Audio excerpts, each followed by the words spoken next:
আসসালামু আলাইকুম রহমতুল্লাহি ওয়া বারাকাতুহু।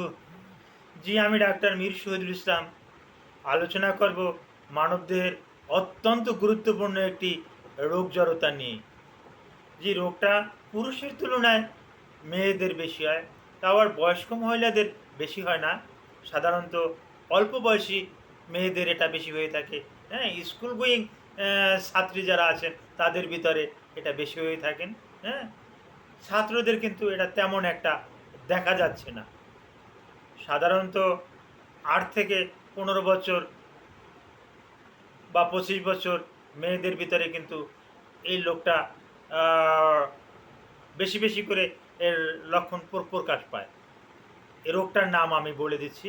রোগটাকে আমরা বলি লুপাস। এটা সংক্ষেপে বলা হয় SLE। লুপাসের সংক্ষেপে বলা হয় SLE, অর্থাৎ সিস্টেমিক লুপাস ইরিথ্রোম্যাটাস। এটা কেন হয়? আমরা এটাকে বলি এটা একটা অটো ইমিউন ডিজিজ। এখন অনেকেই জানেন না যে অটো ইমিউনটা কী। অটো ইমিউনটা হলো যখন একটা লোকের রোগ প্রতিরোধ ক্ষমতা কম থাকে, তখন কিন্তু এই সমস্যাটা হয়। ইমিউনি সিস্টেমটা যখন কম থাকে। আর একটা ছোট্ট একটা উদাহরণ দিয়ে বলতে হয়, ধরুন আপনারা টিমে 10 জন আছেন। এই 10 জনে অন্য একটা টিমে গিয়ে খেলা করবেন। সচরাচর এটা বর্তমানে দেখা যায়, এটাকে আমরা বলি পাতানো ম্যাচ। এই পাতানো ম্যাচটা দেখা যাচ্ছে যে ওই টিমে 11 জন প্লেয়ার আছেন, একজন আছেন গোলকিপার। এই গোলকিপারকে প্রচুর পরিমাণে ঘুষ দেওয়া হলো বিপরীত দলে। যার পরিপ্রেক্ষিতে ওই গোলকিপার কি করে, যখন একটা বল আসে তখন সে ধরতে পারে, রোধ করতে পারে। ইচ্ছে করলে সে গোলটা যাতে না হয় সে ব্যবস্থাটাতে নিতে পারে। কিন্তু সে যে বিপরীতের থেকে সে ঘুষ নিয়েছে, টাকা খেয়েছে, যার পরিপ্রেক্ষিতে সে চাচ্ছে যে গোলটা যাতে হয়, সে বাহানা করে হলেও সে গোলটা হতে দেয়। হ্যাঁ, তো এরকমের যদি হয়, নিজেদের অর্থাৎ ঘরের শত্রু যদি বিভীষণ হয়, তাহলে তো এর সমস্যা হবেই। তাই ওই অটো ইমিউনটাও ঘরের শত্রু বিভীষণ। হ্যাঁ, যার পরিপ্রেক্ষিতে এরকমের সমস্যা কিন্তু হয়। অনেকে শখ করে বিড়াল কুকুর পোষে। এখন এই বিড়াল কুকুর এগুলো কিন্তু অনেক সময় উত্তেজিত হয়ে, এগুলো কিন্তু রাগান্বিত হয়ে অনেক সময় ঘরের লোকজনের উপরেই কামড় বসাইয়ে দেয়। যদি ঘরের লোকজনের উপরে কামড় বসাই দেয়, তখন যে অবস্থা হয়, এই লুপাসেরও কিন্তু এই অবস্থা। হ্যাঁ, ইমিউনো সিস্টেমটা দুর্বল হওয়াটা কিন্তু অটো ইমিউন কিন্তু এরকমেরই। আপনারা আমার শরীরটা কিন্তু লক্ষ লক্ষ কোটি কোটি সেল দিয়ে কিন্তু তৈরি। হ্যাঁ, এখন এই সেলে যখন মারামারি করে, তখন তার কিছু লক্ষণ শরীরে প্রকাশ পায়। হ্যাঁ, যেমন এই স্কিনে লাল হয়ে যাওয়া, স্কিনে র্যাশ দেখা, স্কিন চুলকানি দেওয়া, মুখমণ্ডলে অনেক সমস্যা দেখা যাওয়া। হ্যাঁ, এই রকমের সমস্যা কিন্তু দেখা যায়। এটা বিভিন্ন কারণে বিভিন্ন রোগেই দেখা যায়। তো লুপাসে কিন্তু এটা বেশি বেশি দেখা যায়। লুপাসের ক্ষেত্রে কিন্তু এটা বেশি বিদ্যমান। আর এটা কিন্তু একটা জেনেটিক রোগ। পিতামাতার থাকলে সন্তানের হওয়ার চান্স থাকে। হবেই যে এমন কোনো কথা না। নানা নানির যদি থাকে, দাদা দাদির যদি থাকে, অর্থাৎ পূর্বপুরুষদের যদি থেকে থাকে, তাহলে কিন্তু এটা হওয়ার একটা চান্স থাকে। আর আমি পূর্বেই বলেছি, এটা ছেলেদের তুলনায় মেয়েদের কিন্তু এটা বেশি হয়ে থাকে। হ্যাঁ, এটা হলে এই SLE বা সিস্টেমিক লুপাস এরিথমেটাস এটা হলে এর লক্ষণটা কি? এবারে আমি লক্ষণগুলো বলতেছি। জ্বর থাকে 100 ডিগ্রি ফারেনহাইট থেকে 103 ডিগ্রি ফারেনহাইট জ্বর থাকতে পারে। এই জ্বরটা প্রায় সময়ই থাকে। স্কিনে রস র্যাশ থাকে,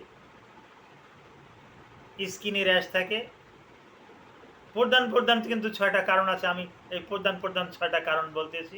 জ্বর থাকবে, স্কিনে র্যাশ থাকবে, জয়েন্টে বেদনা থাকবে। এটা এই ছোট ছোট জয়েন্ট হতে পারে, বড় জয়েন্টগুলোও হতে পারে। তবে একটা জয়েন্ট ভালো হয়ে গেলে আবার আরেকটা জয়েন্ট আক্রান্ত হয়।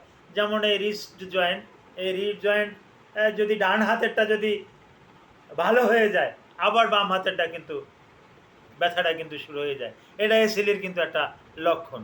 হ্যাঁ, তারপর আসে এলোমেলো কথা বলা এবং কথা বেজে যাওয়া, কথা ঠিক মতন উচ্চারণ করতে না পারা, অর্থাৎ আলজাইমারের ডিসঅর্ডারের একটা লক্ষণ, অর্থাৎ নার্ভাস সিস্টেমটা কিছুটা দুর্বল হয়ে যাওয়া।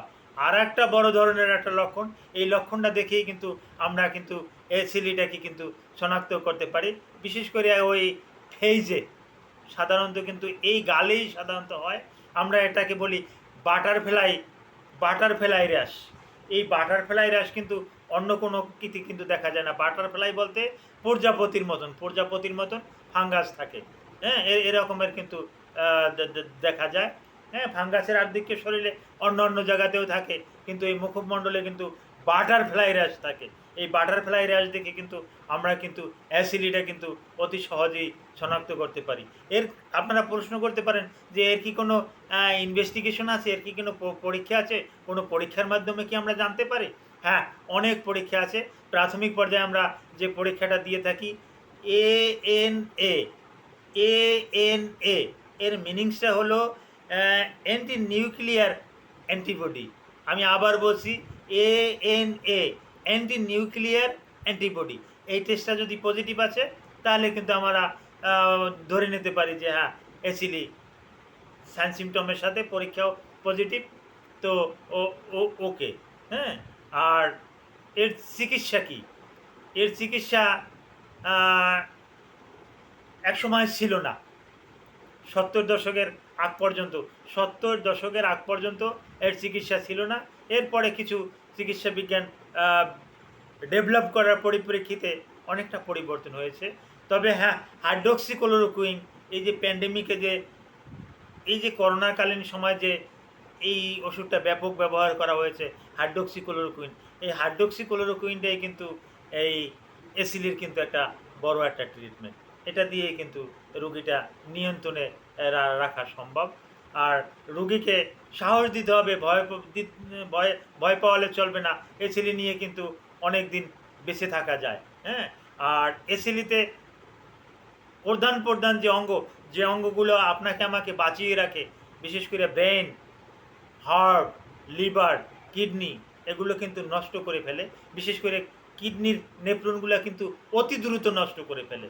যদি যথাসময়ে যদি চিকিৎসা না নেওয়া হয়, তাহলে কিডনির নেফ্রন নষ্ট করে ফেলে, কার্ডিয়াকের বাল্বগুলো নষ্ট করে ফেলে, আপনি অতি দ্রুত মৃত্যুসজ্জায় সজ্জিত হতে যাচ্ছেন, হবেন।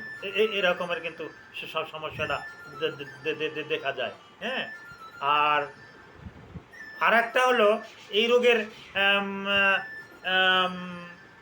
হওয়ার পর সাধারণত 90% রুগী 10 বছরের ভিতরে মারা যায়। আমি আবার বলছি, এই রোগটা হওয়ার পর রুগীরা সাধারণত 10 বছরের ভিতরে মারা যায়। 10% লোক বেঁচে থাকেন। যে 10% লোক বেঁচে থাকেন তারা অনেক দিন বেঁচে থাকতে পারেন। আর একটা গুরুত্বপূর্ণ কথা হলো, এই রোগটা রুগীতে চেনা তো দূরের কথা,